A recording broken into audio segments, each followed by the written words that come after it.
요한복음 6장 5절 13절까지 봅니다. 봉독하겠습니다.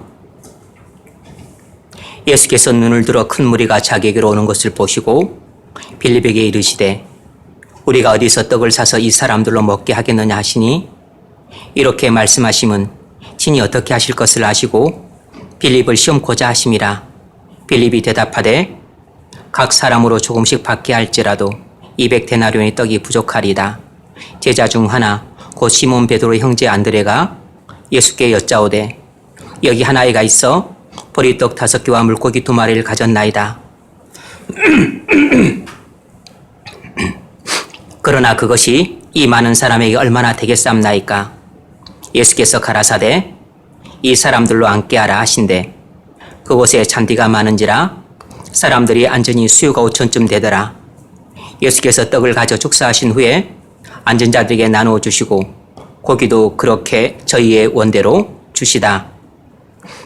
저희가 배부른 후에 예수께서 제자들에게 이르시되 남은 조각을 거두고 버리는 것이 없게 하라 하심으로 이에 거두니 보리떡 5개로 먹고 남은 조각이 12바구니에 찼더라. 아멘. 잠시 기도합니다.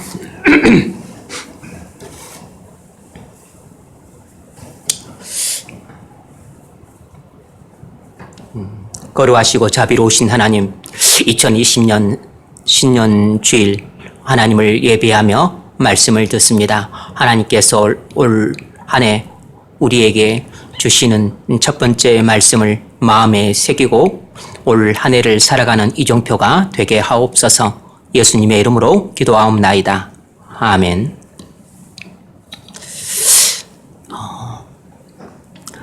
교회 안에 있는 사람들뿐만 아니라 교회 밖에 있는 세상 사람들도 저주를 받기를 좋아하는 사람은 아무도 없고 다 축복을 받기를 좋아합니다.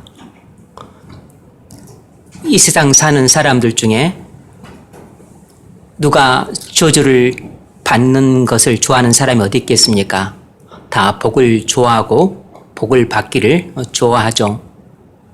그래서 하나님께서는 복의 근원이시라 영원전 사랑하사 택하신 자기 백성들을 위하여 자기 종 대제사장에게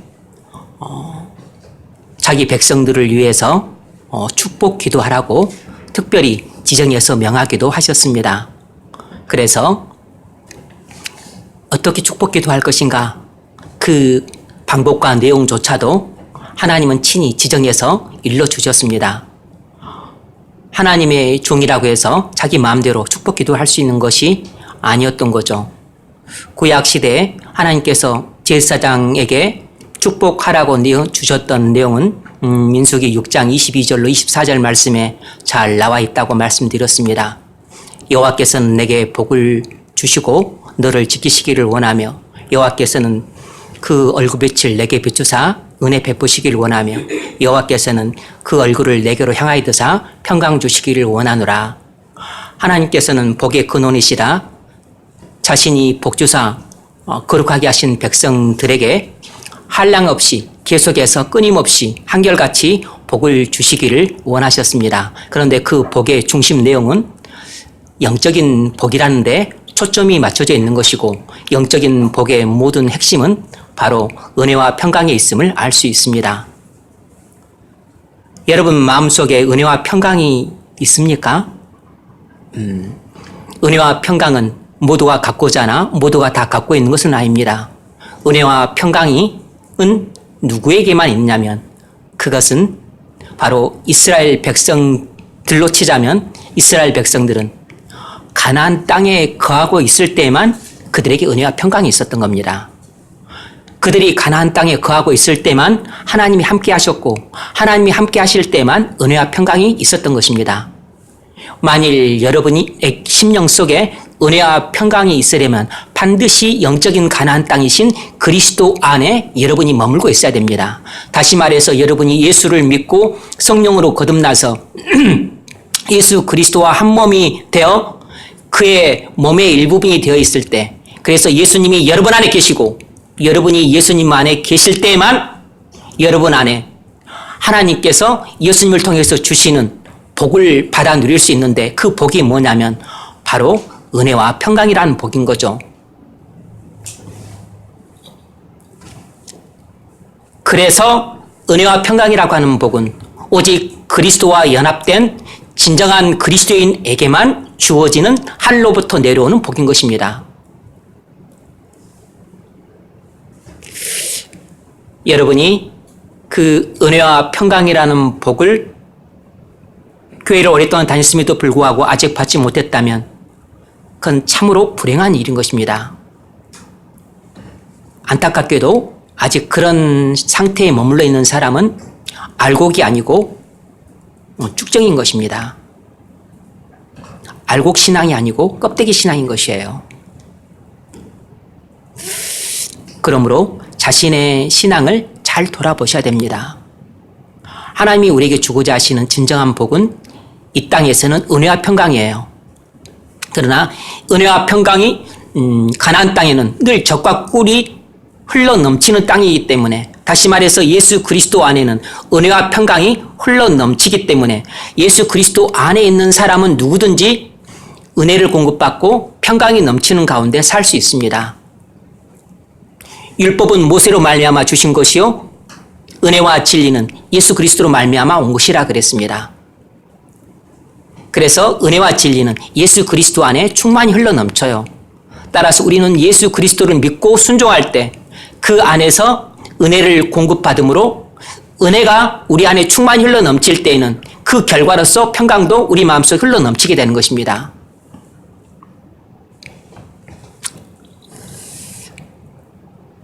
예수님은 자신이 메시아로 이 땅에 오셨다는 증표로 많은 이적들을 행하셨습니다. 그래서 예수님이 가시는 곳에는 많은 사람들이 구름대처럼 몰려들었습니다. 예수님이 갈릴리 호수 북동쪽 벳세다 지역에 도착하자 소문을 들은 수많은 사람들이 인산인해를 이루며 모여들었습니다.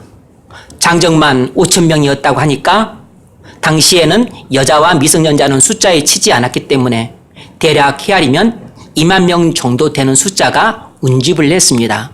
날이 저물어 먹을 것이 없자 예수님은 그들에게 먹을 것을 줘서 보내려겠지만 먹을 것이 없었습니다. 그래서 주님은 제자들에게 먹을 것이 있나 알아보라고 말씀하셨어요. 제자들은 군중 속으로 들어가서 먹을 것이 있는지 알아봤지만 아무도 자기 먹을 것을 내놓지를 않았습니다. 2만 명이나 되는 무리들이 여행길에 있었기 때문에 먹을 것을 대부분은 갖고 있었을 겁니다. 그러나 아무것도 자기 먹을 것을 내놓지 않았어요. 괜히 내놨다가는 자기는 먹지도 못하고 그리고 남들에게 다 쪼개져 갈 것이기 때문에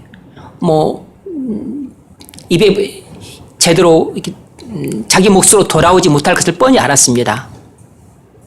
그러니까 내놨다간 자기만 손해보고 자기만 쫄쫄 굶는 그런 일을 당할 것을 뻔히 알았기 때문에 내놓지 않는 것이 지혜로운 것이라고 생각을 했던 거죠. 그때 한 소년이 먹을 것을 갖고 주님 앞으로 나왔습니다. 떡 5개와 생선 2마리를 내놓았어요. 사실 이 정도의 분량으로는 2만 명의 식사를 해결할 수 없었습니다. 그러나 10대 후반의 소년은 주님 말씀대로 자기 먹을 것 전부를 주님 앞에 내놓았습니다. 그러자 주님은 이 소년이 내놓은 오병이어를 가지고 축사를 하셨어요.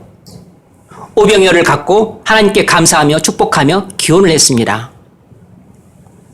주님은 누구에게 축복 기도를 하셨죠? 주님은 오병이어를 갖고 축복 기도하셨다고 기록되어 있지만 사실은 오병이어를 내놓은 소년과 그리고 그가 내놓은 오병이어에 대해서 축복 기도를 하셨던 거죠. 소년은 빼놓고 떡과 생선만을 가지고 축복하셨을 일은 없습니다. 이것에 대해서 하나님께서 감사를 하시고 뭔가를 기원하셨지만 그러나 축복의 핵심은 아마 소년에게 주어졌을 것이고 소년이 내놓은 이 오병이어를 가지고 2만 명이 넘는 무리가 먹을 수 있게 해달라고 하나님은 기원을 하셨을 겁니다. 그러니까 이 축복 기도의 핵심은 사실상 소년에게로 주어졌다고 봐야 옳을 것입니다.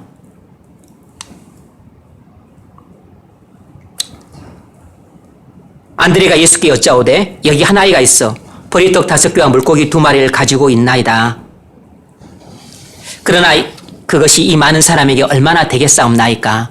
오병이어 가지고 2만 명의 입에 풀칠도 못할 것이라고 그런 단정을 했습니다. 이것 가지고 누구 코에 붙이겠습니까? 이런 회의적인 믿음을 가지고 대했을 때 예수님은 떡을 가지고 축사하셨습니다. 그 후에 앉아있는 자들에게 나눠주시고 물고기도 그렇게 그들의 원대로 주셨습니다. 주님은 누구에게 축복 기도를 하셨죠?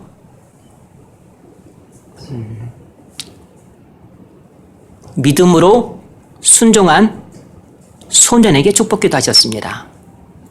믿음으로 자원하여 순종한 사람에게 축복 기도 하셨고, 그리고 그의 순종에 대해서 축복 기도를 하셨어요. 그리고 무리들에게 나눠줬는데 떡의 양이 줄지 않았고 생선의 양이 줄지 않았습니다. 화수분과 같은 일이 일어났어요. 이 2명이 먹을 분량이 무려 2만 명이 먹고도 12강주일이나 남는 기적이 일어났습니다. 기적은 소년이 내놓은 오병이어 때문에 일어난 것이 아니라 주님의 축복 기도 때문에 일어난 것입니다. 그러니까 축복 기도는 기적을 일으키는 통로가 되는 것입니다. 축복 기도는 언제든지 기적을 일으킬 수 있어요. 마태복음 26장을 보면 향후 옥합 이야기가 나옵니다.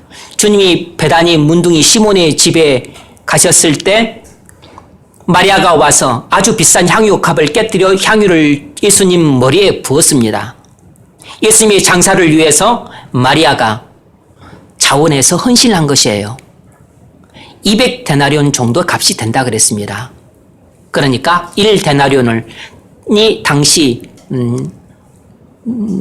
일꾼의 하루 품삯이었기 때문에 오늘날로 치자면 한 10만 원, 적게는 10만 원, 많게는 20만 원이 되는 거죠.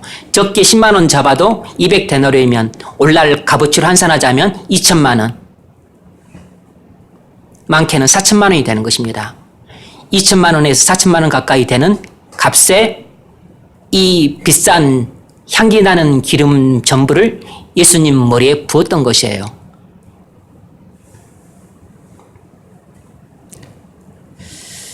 이렇게 예수님 자신의 장사를 위해서 자원해서 헌신하는 마리아를 보고 예수님이 축복 기도를 마리아에게 주십니다. 마음에 감동을 받으신 거죠.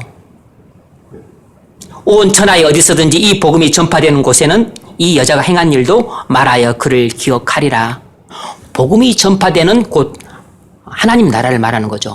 하나님 나라에서는 이 마리아의 이름과 마리아가 행한 행실에 대해서 모든 사람들이 다 듣게 될 것이다 라고 복을 주신 것이에요. 여러분, 주님은 누구에게 축복 기도를 하셨죠? 믿음으로 자원하여 순종하는 마리아에게 축복 기도를 하신 것입니다. 그리고 그 순종에 대해서도 축복하셨어요. 그랬더니 그 축복대로 평범한 여인에 불과했던 마리아의 이름이 2000년이 지난 오늘날까지도 교회에 다니는 사람치고 마리아를 모르는 사람이 없고 향유옥한 이야기를 모르는 사람이 없고 하나님 나라에서는 2000년뿐만 아니라 오고 오는 모든 세대 영원토록 마리아의 이름은 하나님 나라에서 지워지지 않을 겁니다. 마리아가 자원하여 주님을 섬길 때 이런 일을 예상이나 했겠습니까? 그녀는 단순히 믿음에서 우러나오는 자원하는 마음으로 주님을 너무 사랑했기 때문에 기쁘게 주님을 섬겼을 뿐인 것이에요. 계산을 하고서 했던 게 아닙니다. 주님은 자원하는 이 섬김을 보시고 축복하심으로 놀라운 기적을 일으키셨어요. 기적은 주님의 축복이 만든 것이고 주님의 축복은 사랑하는 마음으로 자원해서 섬긴 마리아에게 주어진 것입니다. 마리아는 주님을 사랑해서 자원해서 섬겼을 뿐인데 주님은 자신을 사랑해서 자원에서 섬기는 마리아에게 선물을 주시되 축복 기도해 주시는 선물을 주셨어요. 그래서 그 당시에는 이름도 없고 빛도 없고 사람 수에 치지도 않던 인간 취급도 못 받았던 그 여인네 마리아의 이름이 오늘날까지도 하나님의 교회와 나라에서 영원히 잊혀지지 않고 기억되고 있는 것입니다. 그러므로 여러분, 우리는 주님의 축복 기도가 기적을 불러온다는 것을 기억하셔야 됩니다. 기적은 우연히 일어나는 것이 절대로 아닙니다. 기적이 겉으로 볼 때는 우연히 일어난 것처럼 보이지만 사실을 속을 보면 절대로 그렇지 않아요. 기적이 일어나는 데는 우리가 모를 뿐이지 그 속에는 다 내막이 있는 것입니다. 특별히 하나님의 교회나 하나님의 나라에서 일어나는 기적에는 다 그 속에 우리가 알지 못하는 내막이 있는 것이에요. 내막이. 비하인드 스토리가 있는 것입니다. 우리는 그냥 눈으로 보이는 현상만 보고 겉으로 드러난 일만 볼 뿐이지 그 이면에 있는 내막은 몰라요. 비하인드 스토리를 아는 것은 하나님과 그리고 당사자와 그리고 주변 몇몇 사람들 뿐이에요. 우리 삶은 대부분 힘겹고 버겁습니다. 신앙생활을 해도 답답하고 마음이 무거운 경우가 많아요. 왜냐하면 많은 일들이 우리 마음대로 되지 않기 때문입니다. 우리 죄 문제도 우리 마음대로 되지 않습니다. 우리 구원 문제도 우리 마음대로 해결이 안 됩니다. 그래서 마음이 답답해요. 가족 구원 문제는 더더욱이나 그렇습니다. 10년, 20년 넘게 기도해도 아무런 변화가 없으니까 너무 갑갑합니다. 영적인 침체에서 벗어나 충만함을 받고자 아무리 애써도 잘 안 되니까 낙심이 됩니다. 뭔가 변화가 일어나지 않으니까 의기소침해져요. 신앙 문제도 가족 문제도 결혼 문제도 뭔가 되는 일이 없으니까 되게 힘이 빠지고 그리고 주눅이 들기 십상입니다. 그래서 우리는 마음속으로 다 기적을 갈망합니다. 나이가 다르고 성별이 다르고 그리고 가진 문제가 다르고 고민이 달라도 우리는 마음속으로 다 내게 기적 같은 일들이 일어나기를 간절히 원해요. 성경에는 기적도 많이 일어나던데 왜 내겐 기적이 일어나지 않는가 답답해합니다. 여러분, 그 이유가 뭐겠습니까? 오늘 우리가 그 이유 하나 정도는 알고 지나가야 되지 않겠습니까? 그 이유가 뭐겠어요? 그 이유는 하나님이 나를 사랑하지 않기 때문이라고 대부분 우리는 마음속으로 그렇게 생각을 해요. 주님은 내게 별로 관심이 없는 것 같다고 그렇게 망령된 생각을 합니다. 아닙니다. 만일 우리에게 기적이 일어나지 않는다면 그것은 우리가 믿음으로 순종하지 않았기 때문입니다. 믿음으로 순종했는데요. 계속해서 믿음으로 전적으로 순종하지 않았기 때문입니다. 자원해서 즐거운 마음으로 기쁜 마음으로 그리고 전심으로 순종하지 않았기 때문에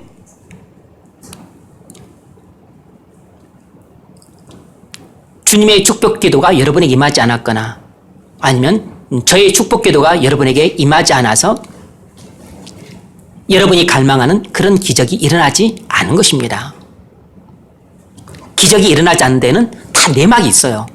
기적이 일어나지 않는 데는 다 비하인드 스토리가 있는 것입니다. 여러분, 우리에게도 기적은 얼마든지 일어날 수 있습니다. 기적이 일어나는 사람이 따로 있는 게 아니에요. 정해진 사람만 기적이 일어나는 게 아닙니다. 기적은 영적인 원리를 따라 일어나는 것이에요. 그러므로 그 원리에 부합하게 신앙생활을 하는 사람에겐 누구든지 기적이 일어나게 되어 있습니다. 그럼 기적은 어떻게 일어나겠습니까? 당연히 오늘 본문에 나온 것처럼 소년이 주님 말씀대로 자기 소유 전부를 주님 앞에 믿음으로 내놓았을 때 전혀 예상치 못했던 엄청난 기적이 일어났습니다. 그러므로 기적이 일어나는 비결은 그렇게 복잡하거나 어려운 게 아니에요. 미적분을 푸는 것이나 아니면 무슨 벡터나 함수 그런 걸 푸는 것처럼 어려운 게 아니에요. 기적이 일어나는 비결은 아주 단순합니다. 하나님 말씀하심에 순종, 그리고 거기에 주님의 축복기도나 주의 종들의 축복기도가 임했을 때 기적이 일어나는 것입니다. 기적이 일어날 원리는 아주 단순해요. 아주 단순합니다. 이것은 10살 정도의 지능만 있어도 충분히 이해할 수 있는 것이에요. 여러분이 믿음으로 자원하여 순종할 때 주님이 여러분을 축복하시면 얼마든지 여러분이 일상생활에서 경험할 수 없었던 놀라운 기적을 경험할 수 있습니다. 사무엘상 1장과 2장에는 한나 이야기가 나옵니다. 또 한나 이야기 또 목사님 또 하시네. 이거 틈만 나면 해. 그래요. 앞으로 제가 100번을 더 할 겁니다. 한나가 불임으로 고통당하며 성전에서 눈물로 기도하고 있었을 때 엘리 제사장이 한나를 오해해서 악한 여자로 간주했습니다. 벨리알의 딸이라고 비난을 퍼붓던 모양이에요. 아주 심한 욕이었습니다. 비난이었습니다. 한나는 엘리 제사장에게 오해를 받고 수모를 당했음에도 불구하고 예의 바르고 공손하게 되었습니다. 하나님의 기름 부음 받은 자를 공경하라는 말씀을 믿음으로 자원해 순종했어요. 그러자 그 둔한 엘리 제사장이 한나에게 축복 기도를 했습니다. 본디 엘리 제사장은 한나를 위해서 기도하러 온 것이 아니고 그를 꾸짖으러 왔었습니다. 그러나 그녀의 믿음의 순종의 태도를 보고 마음의 감동을 받아서 갑작스럽게 생각도 하지 않았던 축복 기도를 하게 된 것이에요. 여러분, 그 점이 중요한 겁니다. 엘리가 한나에게 이렇게 축복 기도했습니다. 평안히 가라. 이스라엘 하나님이 내가 기도하여 구한 것을 허락하시기를 원하노라. 축복 기도도 아주 단순했습니다. 그러니까 네 눈물의 기도가 응답받기를 원하노라. 이렇게 기도해 준 것이에요. 한나가 믿음으로 화답했어요. 당신의 여종이 당신께 은혜 입기를 원하나이다. 하고서 실제로 믿음으로 받았기 때문에 수심이 사라지고 마음의 평안이 임했습니다. 원래 엘리 제사장은 한나에게 축복 기도할 마음이 전혀 없었어요. 그를 꾸짖고 책망할 마음만 있었습니다. 그리고 와서 꾸짖고 책망했는데 자기가 실수를 한 것이고, 그런데 이 여인네가 화를 내거나 짜증을 내거나 폐악질을 할 법도 한데 그러지 않고 너무나 예의 바르고 공손하고 겸손하게 제사장인 자기를 공대하면서, 그리고 자기 처지를 이야기를 하니까 너무 겸연쩍고 미안하면서도, 그리고 불쌍하고 짠한 마음이 들었던 거죠. 그래서 대제사장이 그 하나님 백성을 위해서 해줄 수 있는 게 뭐예요? 호주머니에 있는 밤을 줍니까? 아니면 돈 봉투를 주나요? 대제사장이 하나님 백성을 위해서 뭘 해주는 게 가장 좋은 선물을 해주는 거겠습니까? 축복 기도를 해주는 거죠. 축복 기도. 그래서 축복 기도를 해준 것이에요. 이 슬픔 많은 여인네야, 평안히 가라. 내 눈물의 기도에 하나님께서 응답해 주시기를 원하노라. 따뜻하게 축복 기도를 해줬습니다.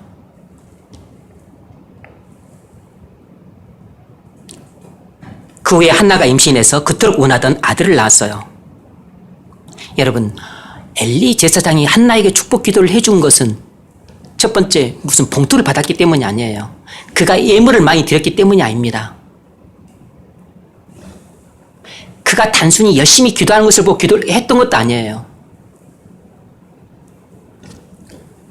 한나가 하나님의 기름 부음 받은 자를 공손히 공경하라는 하나님 말씀을 믿음으로 순종하고, 그리고 예의 바르고 공손하게 자기에게 대했기 때문에 원래 꾸짖을 마음으로 왔다가 마음속에 축복 기도를 해주고 싶은 마음이 충만하게 일어났던 겁니다. 그래서 예정에 없던 축복 기도를 해준 것이에요. 여러분, 주의 종이 하나님 백성들에게 반드시 축복 기도를 해야 될 의무는 없습니다. 축복 기도를 해줘야 될 의무는 그냥 공적인 예배에서 뿐이에요. 공적인 예배에서만 여러분들의 축복 기도를 하는 거지 평상시에 여러분들을 위해 축복 기도를 해야 될 의무는 없어요. 여러분들을 위해 기도를 해야 될 의무는 있죠. 여러분을 위해 기도를 합니다. 여러분을 위해 눈물로 간구해요. 그러나 축복 기도는 모든 사람이 하지는 않습니다. 왜냐하면 사실상 그런 기도는 하다가도 막혀요.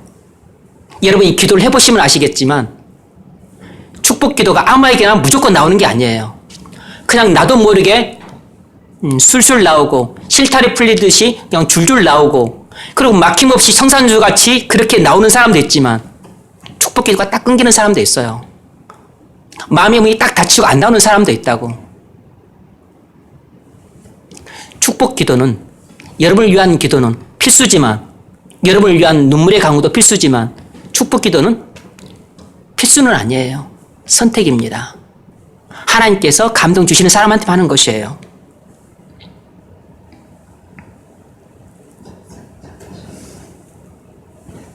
한나는 기적의 선물인 아들을 하나님께 바쳤습니다. 누가 바치라고 하지도 않았는데 자원해서 기쁨을 하나님께 바쳤어요. 자신의 최고이자 전부라고 할 수 있는 사랑하는 독자 사무엘을 하나님께 바쳤어요. 누구랑 비슷하냐면 아브라함과 너무 비슷해요. 아브라함은 하나님 명하셔서 바쳤죠.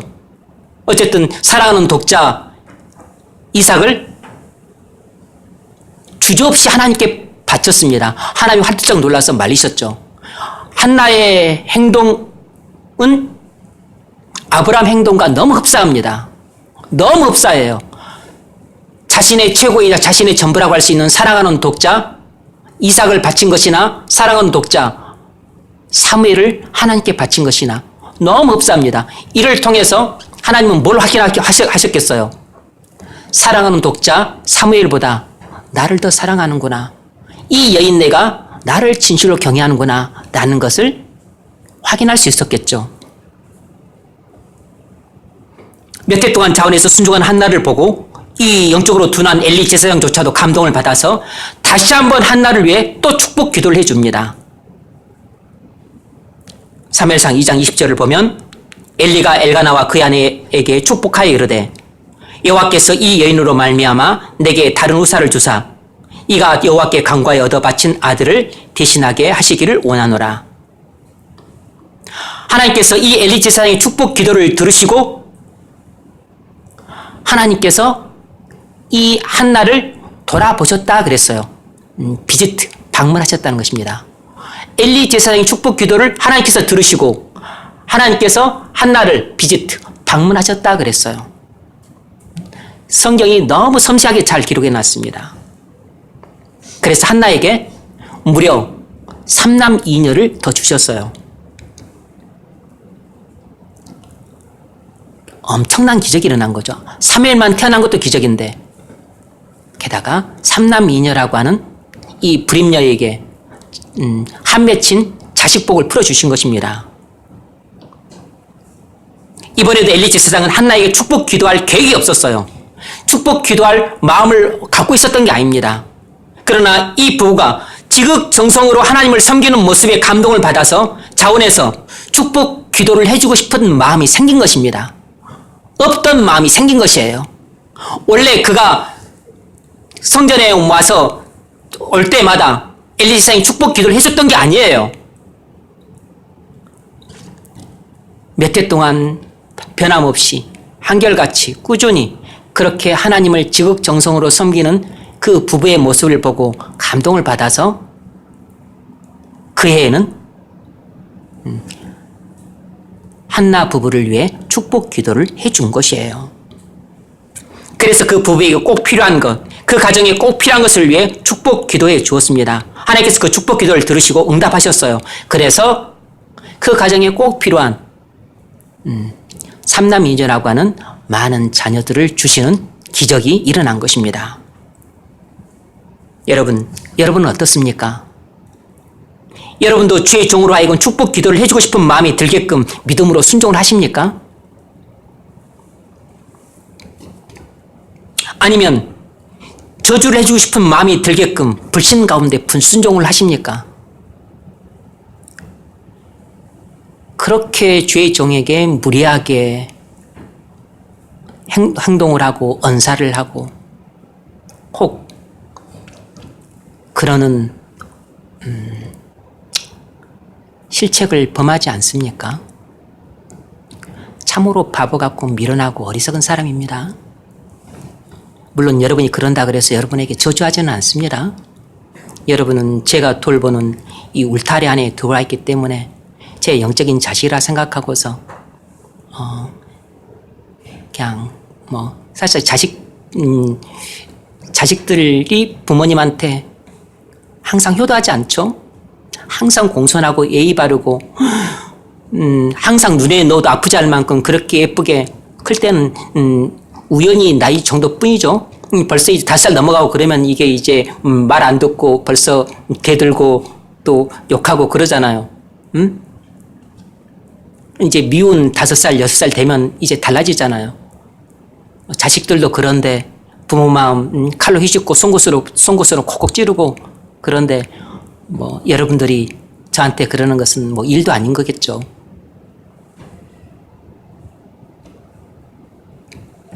어떤 사람은 축복 기도를 받고 또 어떤 사람은 축복 기도를 못 받습니다.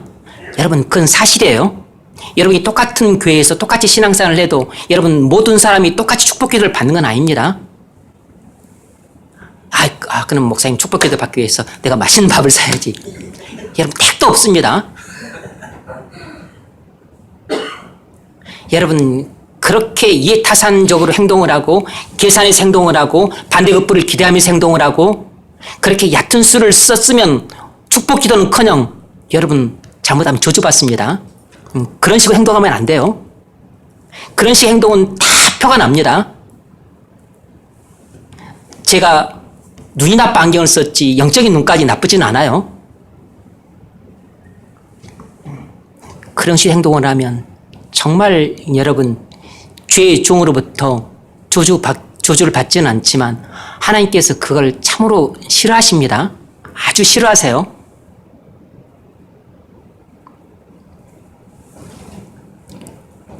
여러분이 축복 기도를 받느냐 받지 못하느냐는 여러분 하기 나름이에요. 여러분이 축복 기도를 받느냐 못 받느냐는 여러분이 믿음으로 순종하느냐 아니면 불신 가운데 불순종하느냐 거기에 달려있는 것입니다. 여러분들의 말 한마디, 얼굴빛 하나, 눈빛 하나, 태도 하나, 언사 하나 여러분 무리하게 말하는 것 그것은 여러분들이 선행 10가지를 하는 것으로 덮지 못합니다. 여러분들이 무리하게 행동하는 것 그것은 여러분들이 그 돈 가지고 절대 못 덮어요. 절대 못 덮습니다.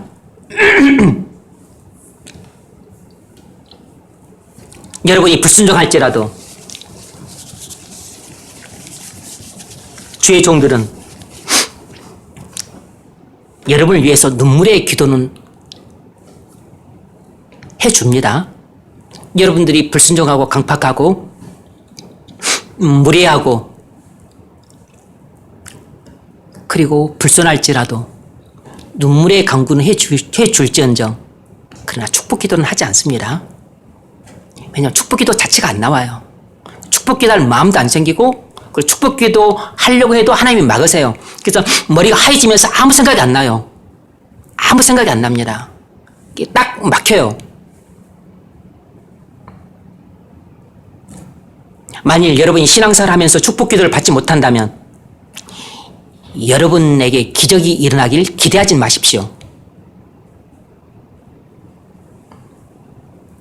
주님이 축복 기도도 하지 않으시고 주의 종도 축복 기도도 하지 않는데 어찌 복에 근으신 하나님께서 여러분에게 여러분에게 복을 주시겠습니까? 축복이라고 하는 것은 복을 빈다는 뜻이에요.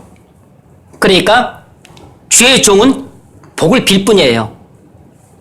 주님도 복을 비세요. 물론 주님은 또 복에 근으시기 때문에 주님 당신이 복을 주시기도 하시지만 어쨌든 주님이 이 땅에 오셨을 때는 복을 비셨어요.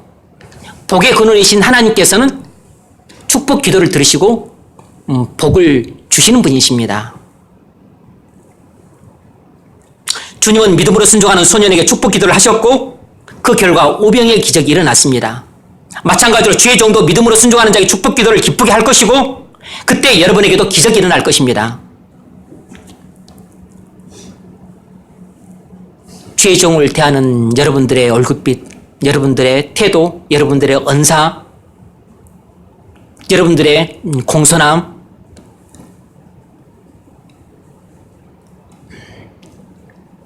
여러분 부모님 대하듯 여러분이 주의 종을 대하는지 모르겠는데 부모님을 대하듯 주의 종을 대하면 안 됩니다. 여러분 주의 종은 부모님과 동급이 아니에요. 여러분 학교 선생님하고도 동급이 아닙니다. 주의 종은 주님을 대신하는 사람이에요. 여러분이 교회에서 어떻게 신앙을 배우고 부모님한테 어떻게 신앙을 배운지 모르겠지만 그런 신앙 갖고 있으면 안 됩니다. 나는 여러분들이 도대체 신앙생활을 어떻게 배운지를 잘 모르겠어요. 교회 부모님이 중직자라 그래도 제대로 신앙생활을 배웠다고 생각되는 사람이 드물어요. 왜 교회에서 목사님들이 이런 것들을 어렸을 때도 가르치지 않았는지 모르겠어요. 부모님들이 제대로 배웠고 제대로 신앙을 가지고 있다면 부모님들이 자녀들한테 가르쳤을 텐데 부모님도 안 가르치지 교회에서도 목사님들이 안 가르치지 교인들이 어떻게 알겠어요? 뭘 알겠어요?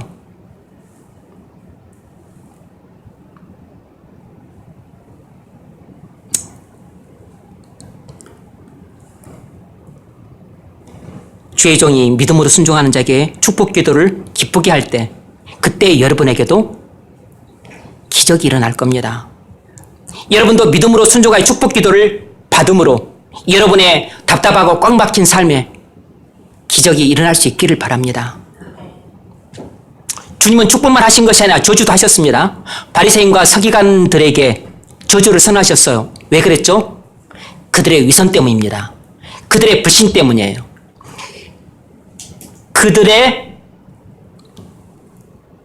이 복음을 전파를 회방했기 때문입니다. 그러므로 여러분 조심하십시오. 여러분이 계속해서 위선의 가면을 쓰고 겉으로는 순종한 척하면서 속으로는 불순종하는 삶을 살면 제가 여러분을 저주하지는 않습니다. 그러나 저주를 여러분이 받을 수도 있어요. 만일 여러분이 이런 유선이 죄임을 깨닫지 못한 채 안주하면서 살게 되면 여러분도 바리새인과 서기관들처럼 저주를 받아 지옥 가게 될 수도 있습니다. 그 점을 조심하십시오. 여러분이 유선의 가면을 쓴 채 계속해서 교회 문지방만 밟고 다니면 제가 저주하지 않아도 주님이 선언하신 저주를 받아서 지옥에 가게 됩니다. 아나니와 삽비라는 자기의 소유를 팔아 절반은 감추어 절반만 사도들 앞에 바치면서 전부를 바쳤다고 거짓말로 속였습니다. 그래서 사도 베드로는 그 부부에게 성령을 속인다고 하면서 저주를 선언하여 결국 그 부부는 급사했습니다. 사도를 거짓말로 속이고 탐욕을 부리다가 저주를 받아 급사했어요. 여러분, 거짓말로 하나님을 속이지 마십시오. 하나님은 봉사가 아닙니다. 목사는 속일 수 있어요. 여러분이 어두운 데 산 일, 마음속으로 품은 생각과 감정 다 아십니다.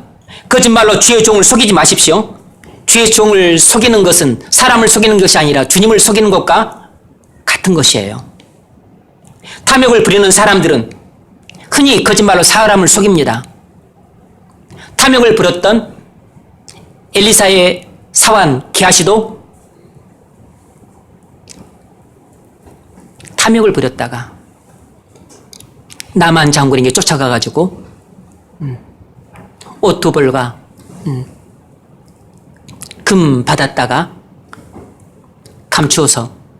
감추었다가 나중에 엘리사가 다 보고 알아보고서 결국 저주를 선언함으로 문둥병 걸렸습니다.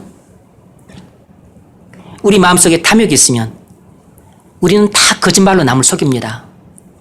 거짓말로 남을 속인 사람들은 다 탐욕의 노예들이에요. 여러분이 누구든지 간에 마음속에 탐욕이 있으면 다 거짓말로 남을 속입니다. 목사도 속이고 부모도 속이고 하나님도 속입니다. 종교 때문에 거짓말로 주님을 속이지 마십시오. 여러분에게 재앙이 갈까 두렵습니다.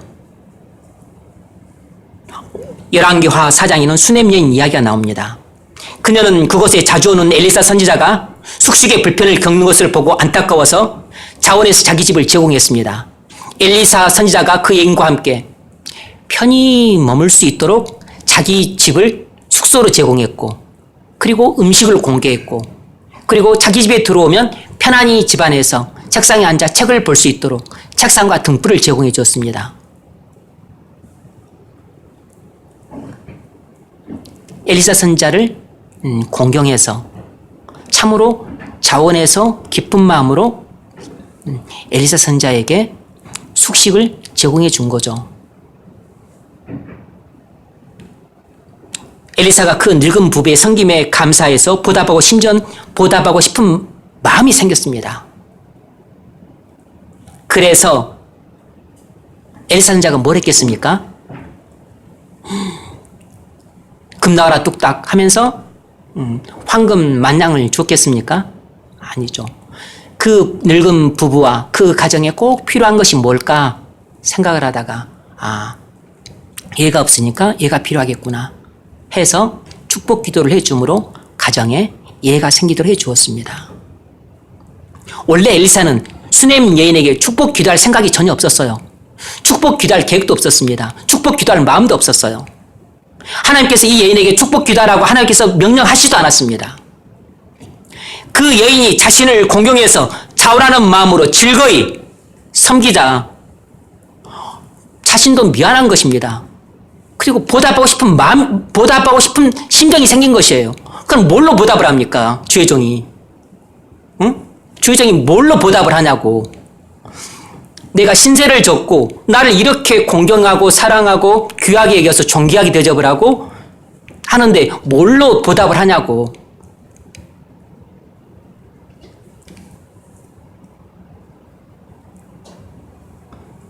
축복 기도를 해주는 것 말고 다른 게 있겠습니까?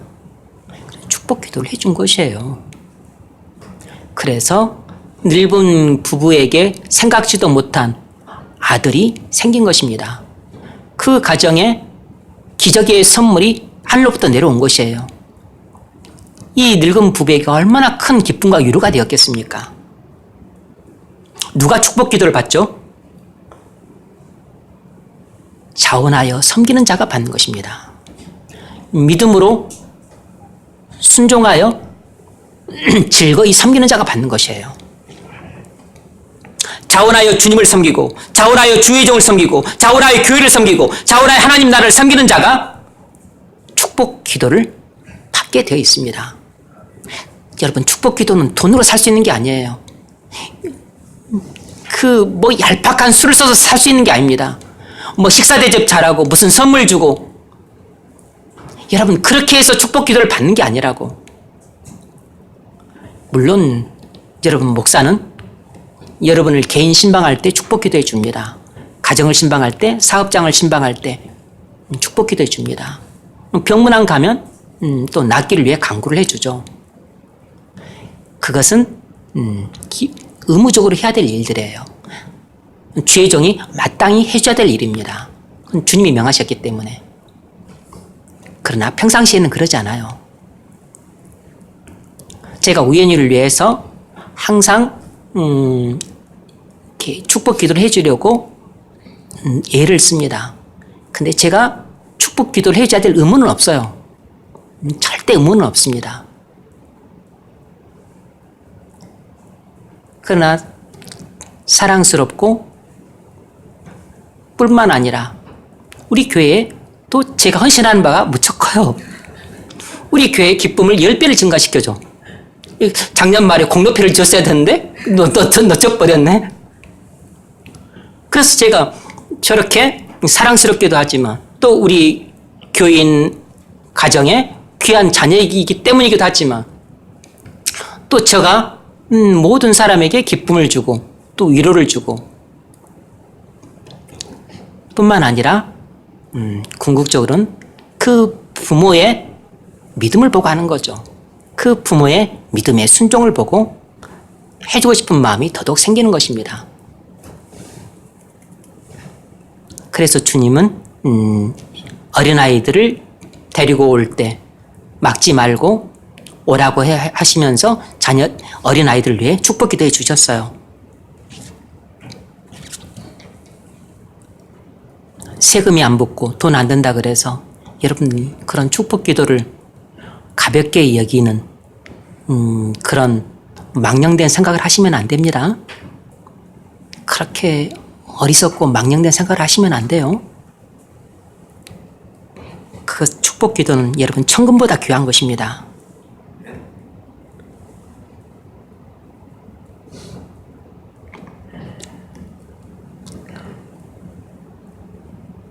필라델피아 제10장로교회 제임스 몽고메리 목사님 이야기를 잠깐 들려주려고 합니다.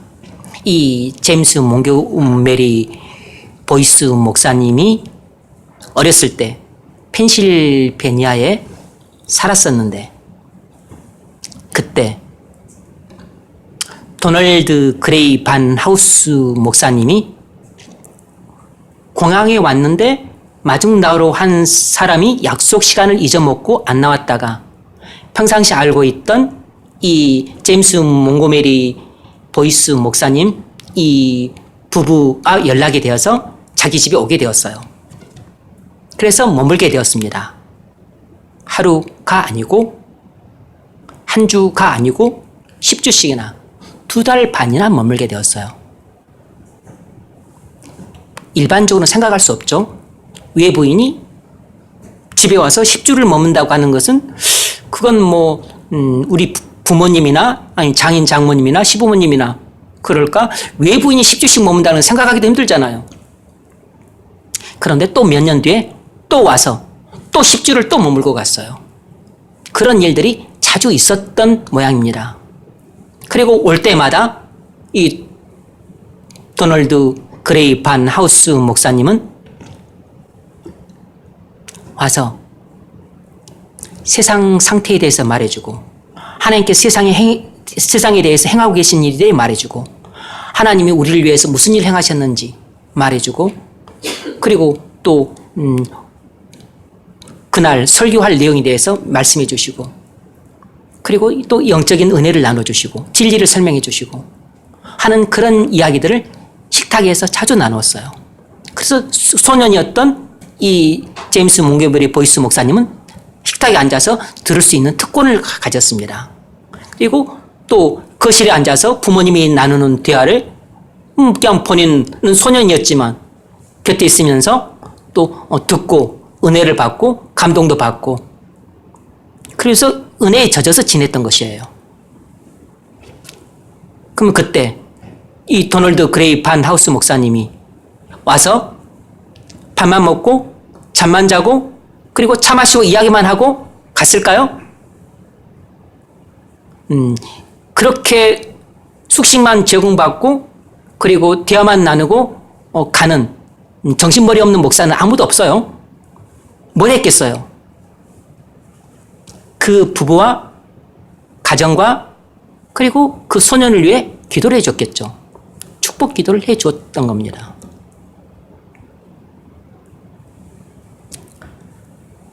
그 결과 이 제임스 몽고메리 보이스 이 소년이 수십 년 후에 아무도 생각할 수 없었던 일이 일어났어요. 바로 이 도널드 그레이 반 하우스 목사님이 담임하셨던 필라델피아 제10장로교회 담임 목사로 부임을 하게 된 것입니다. 누가 이 일을 계획을 했겠습니까? 누가 이 일을 상상해냈겠어요? 도널드 그레이 반 하우스 목사님의 축복 기도를 들으시고 하나님께서 이 부부의 믿음의 순종의 헌신에 대해서 하나님께서 응답을 해주신 거겠죠. 이 믿음의 순종의 헌신, 전적인 헌신, 그리고 주의 종의 사역을 돕고 결국 주의 종의 사역을 돕는 게 뭐예요? 하나님의 교회를 돕고 하나님의 나라를 세우는 일을 한 것이잖아요. 그것에 대해서 도널드 그레이 반하우스 목사님의 축복 기도를 들으시고 하나님께서 응답하셔서 그 가정에 큰 선물을 주신 거죠. 그 부부의 아들을 목사가 되게 하셨고, 그것도 축복 기도하셔서 참으로 은혜의 전통과 또 그 유서가 깊은 필라델피아 제10장로교회 담임 목사가 되게 하신 것이에요.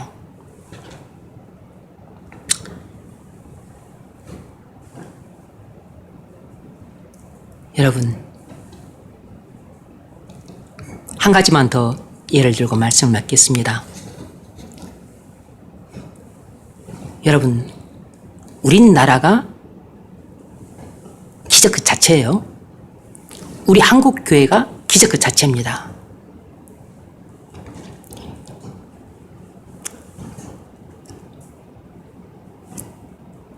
구한 말에 우리나라에 들어왔던 외국인들은 대다수가 선교사들이었어요. 구한 말에 우리나라는 쇄국 정치를 폈기 때문에 외국 선교사들이 와서 선교가 불가능했습니다. 와서 선교하겠습니다. 그러니까 고종이 다 노 그랬어요. 안 돼. 그런데 환자가 많으니까 병원은 지어야 되니까 의사는 와. 그리고 그 통역을 해야 되니까 통역관은 와. 나머지는 노 그랬어요. 의사가 왔어요. 알렌입니다.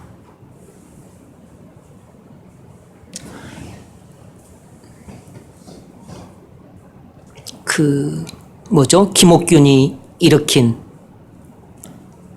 그게 갑신정변 때 명성황후 그 오라빈 민영익이 시해를 당해서 죽을 뻔했다가 알렌의 치료를 받고 기적적으로 살아나요. 너무 고마워서 병원을 지어줍니다. 그것이 광해원이에요. 나중에 알렌이 병들어서 이제 못하게 되었을 때 그 뒤를 이어서 의사가 필요하다는 이야기를 듣고 미국에서 또 한 의사가 옵니다. 그 이름이 누구냐면 존 헤론이에요. 이 존 헤론은 당시 테네시 종합의과대학을 수석으로 졸업했던 수재인데 그러니까 그 당시까지 역사상 최고의 성적을 거둔 아주 훌륭한 인재였어요. 그래서 학교에서도 교수로 남아달라고 붙잡았지만 그 요청을 뿌리치고 이름도 없는 한국 의사가 필요하다는 사실을 알고 의료 선교사를 자원해서 우리나라에 왔어요. 그러니까 최고의 의사가 우리나라에 온 것입니다. 우리나라에 와서 의료 선교하다가 불과 5년 만에 풍토병이 걸려서 죽게 돼요. 의사인데. 5년 만에 죽게 돼요. 5년 만에. 그래서 존 헤론이 양화진 외국인 묘지에 묻힌 최초의 인물이 됩니다. 우리나라 최초의 순교자예요. 의사가 없어요. 그래서 또 언더우드가 다시 또 미국에 가서 여기 이 광해원에 의사가 없어. 누가 의사 좀 와서 좀 헌신 좀 해주시오. 그래서 온 사람이 에비슨이에요. 에비슨이 와서 이제 광해원 와서 일을 하고 또 그때 그 당시 이제 제주군으로 바뀌었죠. 제주군에서 일을 하다가 도무지 환자는 넘쳐나는데 의사 자기 혼자 그리고 이 조그만 코딱지만한 병원 가지고는 감당이 안 되니까 가서 또 미국으로 건너가서 선교대에 가서 호소를 했습니다. 여기에 제발 큰 병원 좀 지어주시오. 이 나라에 풍토병이 많고 전염병이 많은데 환자들을 감당할 길이 없어. 그래서 그 강연과 눈물의 호소를 듣고 응답했던 사람이 세브란스예요. 그래서 세브란스가 당시에 거금을 헌금을 합니다. 그렇게 해서 서울역 앞에 넓은 부지를 사서 거기에 세브란스 병원을 지어요. 지금도 어디죠? 서울역 앞에 보면 세브란스 무슨 건강의료 그 센터가 있어요. 거기에 세브란스 병원을 짓게 돼요. 그리고 나중에 이제 이것이 연희 전문과 합쳐지면서 지금 신촌 자리로 세브란스 병원이 옮겨지게 된 거죠. 여러분, 이렇게 선교사님들의 눈물 어린 헌신과 믿음의 순종과 그리고 자신들의 모든 명예와 존귀와 그리고 영광을 다 버리고 이름도 알 수 없고 빛도 없고 그리고 어느 누구도 한국이라는 나라가 어디에 붙어있는지 알 수도 없는 그런 코딱지만한 나라에 와서 그들이 믿음으로 헌신했습니다. 거기에 주님의 축복 기도가 임했고 하나님이 복을 주셨어요. 그래서 여러분 기적이 일어났습니다. 그래서 연세 세브란스 병원이 세워졌어요. 연세 세브란스 병원만 세워진 건 아니죠. 그보다 훌륭한 많은 대학병원도 세워졌습니다. 여러분, 오늘날 우리나라 의료 수준이 여러분 세계 최고의 의료 수준에 버금갑니다. 세계 최고의 의료 수준이라고 할 수 있을 정도의 의료 수준을 갖고 있다고. 세계 각지에서 의료 시술을 받으러 우리나라로 오고 있습니다. 136년 전만 해도 의사 한 명 없었고 병원 하나 없었어요. 근데 지금은 최상급 종합병원이 전국 각지에 있고 국민건강보험 시행으로 해서 전 국민이 최상급 의료 혜택을 최고로 잘 받을 뿐만 아니라 최소 저렴한 비용으로 받고 있습니다.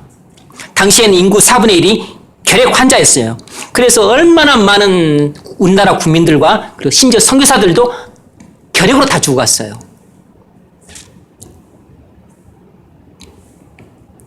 저도 1991년도에 폐결핵 걸렸어요. 92년도, 93년도까지 1년 6개월까지 폐결핵 약을 한 주먹씩 먹었습니다. 여러분, 결핵 엄청 무섭습니다. 결핵 걸렸을 때 죽음까지 생각을 했었어요. 결핵약을 한 주먹씩 먹어요, 한 주먹씩. 온갖 전염병과 풍토병으로 속절없이 죽어갔습니다. 조선시대 당시 평균 수명이 35세예요. 지금은 남자가 70세고 여자가 77세입니다. 2배가 늘었어요. 136년 만에 여러분 이런 기적이 일어났습니다. 평균 35세가 지금 평균 70세가 넘죠. 남자 여자 통합하면 평균 70세가 넘어요. 그리고 의사 한 명 없고 병원 하나 없던 완전히 미기하기 짝이 없는 나라가 이제는 여러분 세계 각지에서 의료 시술을 받으러 우리나라를 찾아오고 있어요. 어떻게 이런 기적이 일어났죠?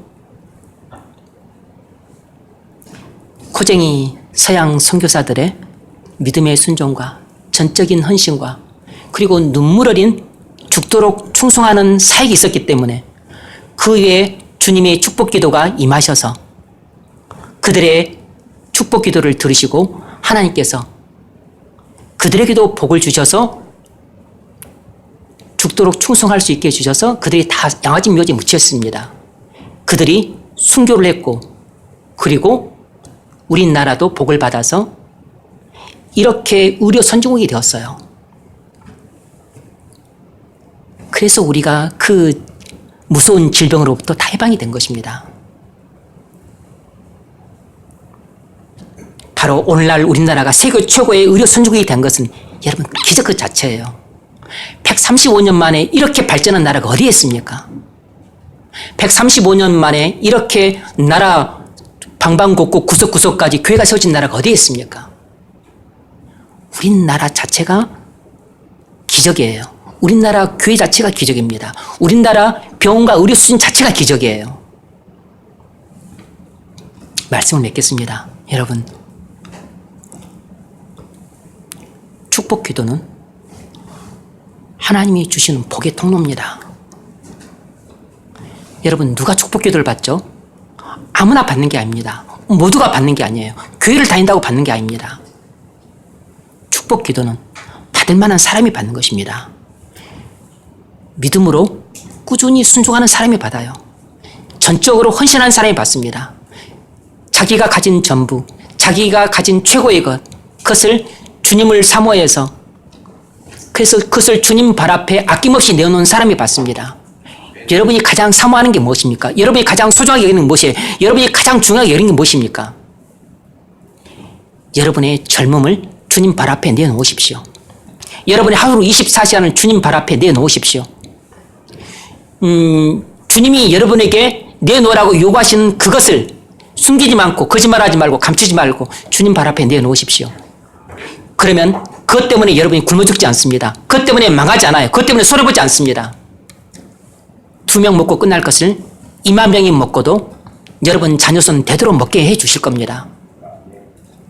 사랑하는 독자 사무엘을 내놓았던 것처럼 여러분도 사랑하는 여러분의 소유를 내놓으십시오.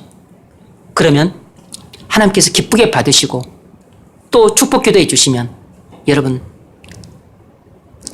하나만이 아니고 여러분 100이 생기고 1000이 생기고 많이 생기도록 공부해 주실 것입니다. 무엇보다도 하나님은 여러분 마음에 메마른 땅과 같은 마음에 반드시 성령을 부어주셔서 장미꽃이 만발한 꽃동산으로 변화시켜 주실 것입니다. 광야 같은 마음에 하나님께서 은혜의 소낙비를 부어주셔서 반드시 백향목이 우거진 수카 같은 마음으로 변화시켜 주실 것이에요. 무엇보다도 하나님께서 여러분에게 주신 최고의 복은 은혜와 평강인 것입니다. 여러분 마음이 사막같이 거칠고 황량할지라도 여러분의 믿음의 순종에 하나님께서 하늘문을 여시면 은혜의 소낙비를 석 달 열흘 장막같이 부어주셔서 은혜의 강물이 흐르게 해주실 것입니다.